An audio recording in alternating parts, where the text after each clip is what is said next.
رمضان المبارک کی خصوصیات میں سے ایک خصوصیت یہ بھی ہے کہ رسول رحمت صلی اللہ علیہ وسلم نے ارشاد فرمایا کہ اس کے ایک فرض کو 70 فرضوں کے برابر کر دیا جاتا ہے اور نفل کا درجہ فرائض کے برابر کر دیا جاتا ہے۔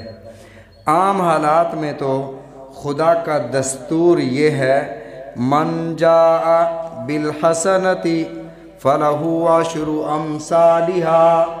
عام حالات میں اگر ایک نیکی کرو گے تو اللہ اس کے بدلے میں 10 عطا فرمائیں گے۔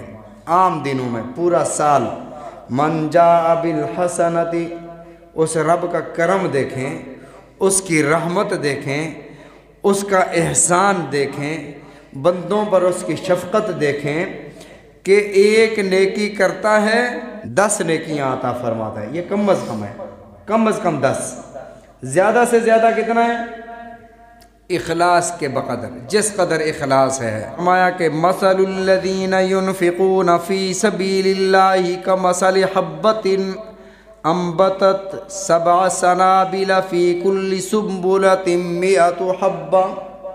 خدا کی راہ میں خرچ کرنے والوں کی مثال ایسے ہے جیسے دانہ کھیت میں ڈالتے ہو، ایک دانے سے اللہ فرماتے ہیں کہ 7 بالیاں 7 خوشے نکلتے ہیں۔ 7 سنابل۔ ایک زراعت والے بھائی سے میں نے پوچھا، انہوں نے بتایا کہ یہ 7 خوشے کم از کم ہیں، یعنی ایک دانے سے 7 خوشے، ہر خوشے پر، ہر بالی پر ایک سٹہ، ایک سٹے میں اللہ فرماتے ہیں کم از کم 100 دانے ہوتے ہیں۔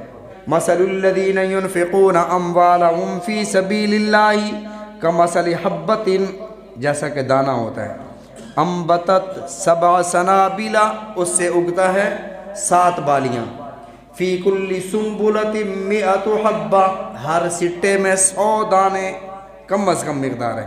اخلاص کے بقدر ایک دانے کے بدلے میں 700 ملے، لیکن اخلاص اگر تمہارا بڑھ جاتا ہے تو فرمایا کہ یضاعف لمن یشاء، دوگنا نہیں کئی گنا اضافے کے ساتھ عطا فرما دیتا ہے۔ عام حالات میں اللہ تعالیٰ اپنے بندوں کے ساتھ یہ معاملہ فرماتے ہیں۔ رمضان میں کیا فرماتے ہیں؟ جو نفل ہے نا، عام حالات میں اس کا ثواب 700 تک بھی جا سکتا ہے، اخلاص بڑھ جائے تو زیادہ بھی ہو سکتا ہے، لیکن رمضان میں عام حالات میں ایک نفل، رمضان میں اس نفل کا ثواب فرض کے برابر کر دیا جاتا ہے۔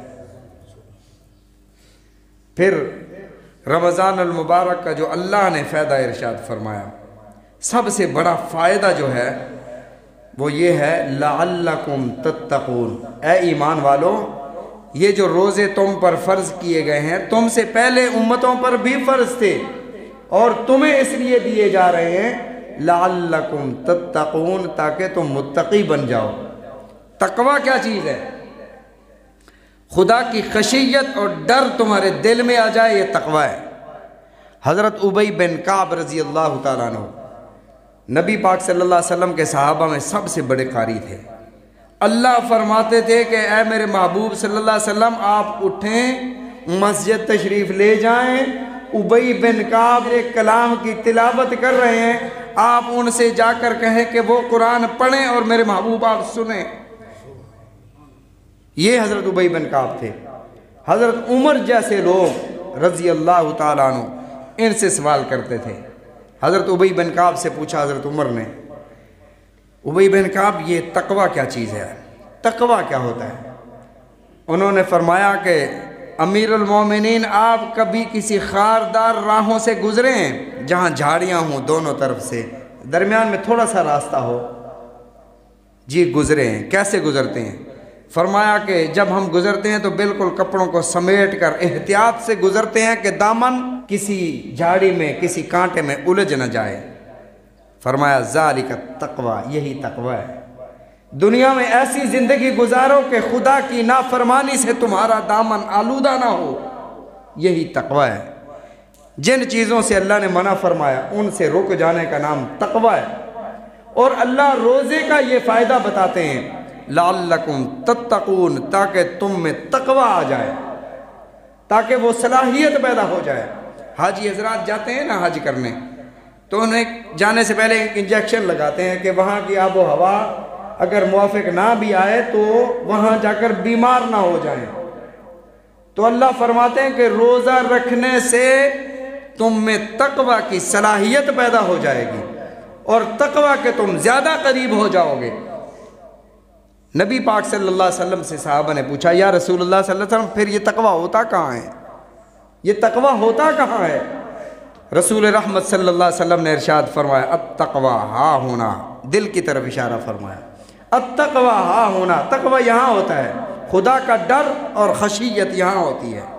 اسی لیے سورہ نساء میں میاں بیوی کے اکثر احکامات ہیں۔ اگر کوئی عورت اپنے شوہر کے حقوق ادا نہیں کرتی یا شوہر اپنی بیوی کا حقوق ادا نہیں کرتا، ہنس کے نہیں بولتا، اس کے ساتھ باتیں نہیں کرتا، اس کو وقت نہیں دیتا، تو دنیا کی کوئی عدالت شوہر کو یا بیوی کو مجبور نہیں کر سکتی کہ بھی ہنس کے بولا کرو، اس کے ساتھ اچھے رویے سے پیش آیا کرو۔ دنیا کی کوئی عدالت ان دونوں کو مجبور نہیں کرتی، لیکن جب دل میں تقوی ہوتا ہے نا، خدا کا ڈر جس دل میں ہے، پہلے جسے دیکھنا بھی حرام تھا، اب لباس لکم وانتم لباس لہن، تم ان کا لباس ہو، تمہارا لباس۔ تو پھر جس دل میں خدا کا خوف ہوتا ہے پھر وہ سارے حقوق ادا کرتا ہے۔ اسی لیے اللہ نے سورہ نساء میں جگہ جگہ ارشاد فرمایا فاتقوا اللہ فاتقوا اللہ، اللہ سے ڈرو، اللہ سے ڈرو، اللہ سے ڈرو۔ اور یہ صلاحیت، یہ خدا کا ڈر انسان کے دل میں پیدا کیسے ہوگا؟ تو اللہ نے فرمایا لعلکم تتقون، روزہ رکھو، اللہ تمہارے دل میں تقوی پیدا فرما دیں گے۔ اور جو متقی ہو گیا وَمَن يَتَّقِ اللَّهَ يَجْعَلْ لَهُ مَخْرَجًا، فرمایا جو متقی ہوا نا، خدا کا ڈر اور خشیت جس دل میں ہے، اللہ اسے بڑی بڑی رکاوٹوں سے نکال دیتے ہیں۔ اور یہ بات اللہ نے قرآن مجید میں ارشاد فرمائی وَمَن يَتَّقِ اللَّهَ يَجْعَلْ لَهُ مَخْرَجًا، جو تقوی اختیار کرتا ہے، جو خدا سے ڈرتا ہے، یجعل لہ مخرجا، اللہ تعالیٰ اس کے کاموں کو آسان فرما دیتے ہیں، اللہ تعالیٰ اس کو مصیبتوں سے نکال دیتے ہیں، اس کی ساری مشکلات آسان فرما دیتے ہیں۔ فرمایا وَيَرْزُقُهُ مِنْ حَيْثُ لَا يَحْتَسِبُ، جہاں سے تمہیں وہم و گمان بھی نہیں ہوتا، وہاں سے تمہارے لیے رزق کا بندوبست کر دیا جاتا ہے۔ لو انتم تملکون خزائن رحمت ربی اذا لامسکتم خشیت الانفاق، خدا نے یہ رحمتیں اپنے پاس رکھی ہیں، کسی انسان کے سپرد نہیں فرمائی۔ یہ رحمت خدا کے پاس ہے، رزق اللہ نے ہر کسی کا اپنے پاس رکھا ہے۔ اگر یہ رحمتیں اللہ فرما دیں، قل لو، اے میرے محبوب آپ انہیں فرما دیں، لو انتم تملکون خزائن رحمت ربی، اگر اللہ اپنی رحمت کے خزانے تمہارے ہاتھ میں دے دیتے، اذا لامسکتم خشیت الانفاق، تم خرچ ہو جانے کے ڈر سے کبھی بھی اسے خرچ نہ کرتے، اپنے پاس محفوظ رکھ لیتے۔ فرمایا کہ انسان اس معاملے میں بڑا تنگ دل واقع ہوا ہے، خدا نے یہ رحمتیں اپنے پاس رکھیں، اور یہ رحمتیں تقوی سے آتی ہیں۔ جس دل میں خدا کا خوف ہے، اللہ کبھی اس کو مشکلات میں پھنسنے نہیں دیتے۔ خدا نخواستہ کسی مصیبت میں گر گیا ہے، ایسی جگہ سے نکل جائے گا، اسے وہم و گمان بھی نہیں ہوگا کہ یہ کیسے ہو گیا۔ اور میرے آقا علیہ الصلوۃ والسلام نے ارشاد فرمایا کہ بہت سارے روزے دار ایسے ہیں جو روزہ تو رکھتے ہیں لیکن انہیں روزے کا ثواب نہیں ملتا، سوائے بھوک کے انہیں کچھ حاصل نہیں ہوتا۔ اور میرے آقا علیہ الصلوۃ والسلام نے ارشاد فرمایا رمضان المبارک میں ہر صبح اور شام کو ایک فرشتہ آتا ہے اور اعلان کرتا ہے، منادی دیتا ہے، پکارتا ہے، یا بادی الخیر اقبل، اے خیر کے طالب، اے نیکی کرنے والے آگے بڑھ، خدا کی رحمت تیری منتظر ہے۔ یا باغی الشر اقصر، اے گناہ کرنے والے خدا کے باغی رک جا۔ اگر خدا رحمان اور رحیم ہے تو وہ قہار اور جبار بھی ہے، اس لیے نیکی کرنے کے لیے آگے بڑھ، خدا کی رحمتوں کو اپنے دامن میں سمیٹ لے۔ ہاں شیطان تمہیں مایوس کرے گا، مایوسی تمہارے دل میں بٹھائے گا کہ یار میرے تو گناہ بڑے ہیں، میں خدا کی بارگاہ میں کیسے جاؤں، میں کیسے روزے رکھوں، میں کیسے نمازیں پڑھوں۔ تو اللہ نے اپنے حبیب صلی اللہ علیہ وسلم کے ذریعے امت مسلمہ کو یہ پیغام ارشاد فرمایا، اے میرے محبوب، میرے بندوں سے آپ یوں فرما دیں، قُلْ يَا عِبَادِيَ الَّذِينَ أَسْرَفُوا عَلَىٰ أَنفُسِهِمْ لَا تَقْنَطُوا مِن رَحْمَةِ اللَّهِ۔ اے میرے بندو، اگر تم گناہ کر کے خدا کی معصیت اور نافرمانی کر کے ظلم کر چکے ہو، سابقہ زندگی میں کچھ گناہ ایسے ہو گئے ہیں، لا تقنطوا من رحمت اللہ، خدا کی رحمت سے مایوس نہ ہو وہ۔ اور دوسری جگہ ارشاد ہوا، انہ لا ییأس من روح اللہ الا القوم الکافرون، خدا کی رحمت سے تو صرف کافر لوگ ہی مایوس ہوتے ہیں، مسلمان خدا کی رحمت سے مایوس نہیں ہوتا۔ آپ سرچ فرما لیں، جو غیر مسلم ممالک ہیں وہاں پر اگر کسی کا کوئی نقصان ہو جاتا ہے تو وہ اپنی انگلیاں تک چبا ڈالتے ہیں، وہ خودکشی جیسے بہت بڑے گناہ کا ارتکاب کر بیٹھتے ہیں۔ لیکن مسلمان پر جتنی بڑی مصیبت آ جائے، خدا نہ خواستہ اس کا والد فوت ہو جائے، اس کے گھر میں کوئی موت فوت ہو جائے، اس سے بڑی مصیبت اور صدمہ کوئی نہیں ہوتا۔ بس اتنا ہی کہہ دے، انا للہ و انا الیہ راجعون، اللہ پچھلے سارے غموں کو دھو ڈالتے ہیں۔ تو اللہ فرماتے ہیں اگر تم سے کوئی گناہ ہو گیا، کوئی اپنے آپ پر ظلم ہو گیا، انسان جو گناہ کرتا ہے اپنے آپ پر ظلم کرتا ہے، اس لیے رسول اللہ صلی اللہ علیہ وسلم نے ارشاد فرمایا، انصر اخاک ظالما او مظلوما، اپنے بھائی کی مدد کرو اگرچہ وہ ظالم ہو یا مظلوم ہو۔ صحابہ نے عرض کیا، یا رسول اللہ صلی اللہ علیہ وسلم، مظلوم کی تو ہمیں سمجھ آتی ہے کہ مظلوم کی مدد کریں، ظالم کی ہم کس طرح مدد کریں؟ رسول رحمت صلی اللہ علیہ وسلم نے ارشاد فرمایا، ظالم کو ظلم سے روک کر اس کی مدد کرو، الظلم ظلمات یوم القیامہ، قیامت کے دن ظلم اندھیروں کی شکل میں ہوگا اور یہ بندہ ان اندھیروں میں بھٹکتا پھرے گا، اسے جنت کا راستہ نہیں سجائی دے گا۔ تو اللہ فرماتے ہیں اگر تم اپنے آپ پر ظلم کر بیٹھے ہو تو خدا کی رحمت سے مایوس نہ ہو، وہ لا تقنطوا من رحمت اللہ انہ یغفر الذنوب جمیعا، وہ تمہارے سارے گناہوں کو معاف کرنے پر قدرت رکھتا ہے۔ ایک دفعہ سچے دل سے کہہ دو، اللہ میرے گناہ معاف فرما۔ فرمایا کہ اگر تمہارے گناہ زمین سے آسمان تک بھر گئے ہیں، فضائیں بھر گئی ہیں، زمین و آسمان کے کناروں تک آپ کے گناہ پہنچ گئے، فرمایا سچے دل سے توبہ کر لو، آئندہ نہ کرنے کا عزم کر لو۔ یا ایھا الذین آمنوا توبوا الی اللہ توبۃ نصوحا، تمہارے سارے کے سارے گناہوں کو اللہ معاف فرما دیں گے۔ یہ نہیں ہے کہ صرف توبہ ہی سے گناہ معاف ہوتے ہیں۔ فرمایا من قام رمضان، میرے آقا علیہ الصلوۃ والسلام نے ارشاد فرمایا، جو رمضان المبارک کی رات قیام کرتا ہے، تراویح پڑھتا ہے، قیام اللیل کرتا ہے، رات کو کھڑے ہو کر خدا کی عبادت کرتا ہے، ایمانا و احتسابا، ایمان کے ساتھ اجر و ثواب کی امید رکھتے ہوئے، غفر له ما تقدم من ذنبک وما تاخر، اس کے اگلے پچھلے سارے گناہ رب معاف فرما دیتے ہیں۔ سیزن کا مہینہ ہے، جس طرح کسی چیز کا سیزن آیا ہوتا ہے، یہاں تو رمضان المبارک کو ہم مسلمان سمجھتے ہیں کہ شاید یہ لوٹ مار کا سیزن ہے، جس قدر مہنگائی بڑھا دو، جس قدر کسی چیز کے دام بڑھا دو، آپ کے سامنے ہے ساری صورتحال، لیکن یہ اللہ کی رحمتوں کا سیزن ہے۔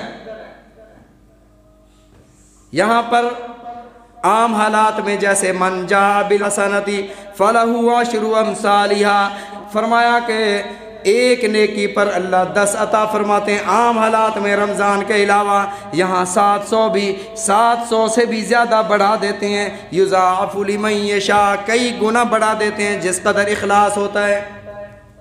اور میرے آقا علیہ الصلوۃ والسلام نے ارشاد فرمایا، اولہ رحمت، رمضان المبارک کا پہلا عشرہ رحمت، یہ رحمت عام ہوتی ہے اور ایسے عام ہوتی ہے کہ خدا کے فرشتے شام ہوتے ہی پکارنا شروع کر دیتے ہیں، حل من سائل فاعطی لہ، ہے کوئی مانگنے والا، ہے کوئی اللہ سے سوال کرنے والا، فاعطی لہ، اس کی تمناؤں کو پورا کیا جائے۔ کہتے ہیں جی گاڑی نہ مانگو، پلاٹ نہ مانگو، گھر نہ مانگو، خدا سے جنت مانگو۔ بھئی جنت مانگو، دنیا بھی مانگو، گاڑی بھی مانگو، اپنی معیشت بھی مانگو، ہر چیز مانگ سکتے ہو۔ جوان اپنی بیوی بھی مانگ سکتے ہیں، جن کی بیوی ہے وہ بچے بھی مانگ سکتے ہیں۔ دنیا مانگو، آخرت مانگو۔ اللہ نے جو دعا سکھائی ہے، ربنا آتنا فی الدنیا، دنیا کا لفظ پہلے ہے، دنیا پہلے مانگو۔ اگر خدا نہ خواستہ دنیا خراب ہوئی نا، تو میرے آقا علیہ الصلوۃ والسلام نے ایک جملہ ارشاد فرمایا کہ فقر سے پناہ مانگا کرو۔ کاد الفقر ان یکون کفرا، ایسے فقر سے پناہ مانگا کرو جو تمہیں کفر تک پہنچا دے، دین نہ بیچنا پڑ جائے، عزت نہ خراب ہو جائے اس غربت سے، پناہ مانگا کرو۔ اس لیے اللہ کے نبی صلی اللہ علیہ وسلم نے ارشاد فرمایا یہ دعا مانگا کرو دنیا آخرت کی بھلائی کے لیے، ربنا آتنا فی الدنیا حسنہ، اللہ میری دنیا بھی حسین بنا دے، وفی الآخرۃ حسنہ، میری آخرت بھی حسین بنا دے۔ جو رب سے مانگنا چاہتے ہو نا، حسین تو دنیا تب ہے نا جب آپ کی بیوی ہو۔ ایک بندہ کہہ رہا ہو کہ اللہ کلہ تو ہی چنگا لگتا ہے، مجھے تو بیوی عطا فرما۔ اچھی زندگی یہ بھی اچھی دنیا ہے، معیشت مضبوط ہونا یہ بھی اچھی زندگی ہے، دنیا اچھی ہے۔ تو سب سے پہلے دنیا کو اچھا کرنے کے لیے اللہ نے دعا سکھائی، ربنا آتنا فی الدنیا حسنہ وفی الآخرۃ حسنۃ وقنا عذاب النار۔ میرے آقا علیہ الصلوۃ والسلام نے ارشاد فرمایا رب کی رحمت اس قدر عام ہوتی ہے کہ لوگوں کو بلا بلا کر کہہ رہے ہوتے ہیں فرشتے کہ آؤ مانگو تو صحیح، تمہارا دامن بھر دیا جائے گا۔ وہ رحمان ہے، وہ رحیم ہے۔ رحمان کسے کہتے ہیں، رحیم کسے کہتے ہیں؟ رحمان اسے کہتے ہیں چھوٹی بڑی نعمتیں اسی سے وابستہ ہوں، بڑی نعمتیں بھی وہی عطا فرماتا ہے، رحیم چھوٹی نعمتیں بھی وہی عطا فرماتا ہے۔ رحمان کا معنی مفسر قرآن حضرت علامہ بیضاوی رحمۃ اللہ علیہ نے لکھا، فرمایا رحمان سے مراد دنیا میں ہر ایک کو وہ رحمتیں عطا فرماتا ہے، نعمتیں عطا فرماتا ہے، ماننے والوں کو بھی دیتا ہے، نہ ماننے والوں کو بھی محروم نہیں کرتا۔ اور رحیم آخرت کے اعتبار سے ہے کہ آخرت میں صرف ماننے والوں کو دیا جائے گا، نہ ماننے والوں کو عذاب دیا جائے گا۔ فرمایا وہ رحمان ہے، وہ رحیم ہے۔ 70 سال تک ایک بابے نے، ایک بزرگ نے 70 سال تک خدا کی بارگاہ میں سجدہ نہیں کیا، اپنی جبین نیاز کو، اپنی پیشانی کو خدا کی بارگاہ میں رکھا نہیں ہے۔ 70 سال کے بعد جب اولاد بھی جواب دے گئی، جب رشتہ دار بھی چلے گئے، دولت بھی روٹھ گئی، طاقت بھی چلی گئی، کانپتے ہاتھوں کے ساتھ، لرزتے پیروں کے ساتھ خدا کی بارگاہ میں رات کے عالم میں تنہائی میں آتا ہے اور رب کی بارگاہ میں آہوزاری کرتے ہوئے گڑ گڑاتا ہے، عرض کرتا ہے میرے مولا میں بھاگ کر کہاں جاؤں، تیرے در کے علاوہ بھی تو کوئی در نہیں ہے جہاں جا کر میں مانگوں، اللہ میری توبہ قبول فرما۔ اللہ اس کے 70 سال کے پچھلے سارے گناہوں کو دھو ڈالتے ہیں۔ کیوں دھو ڈالتے ہیں؟ الرحمن الرحیم، اس لیے نہیں دھو ڈالتے کہ وہ مستحق تھا، اس لیے دھو ڈالتے ہیں کہ وہ رحمان ہے، وہ رحیم ہے اور رحمت کا پیغام دے رہا ہے۔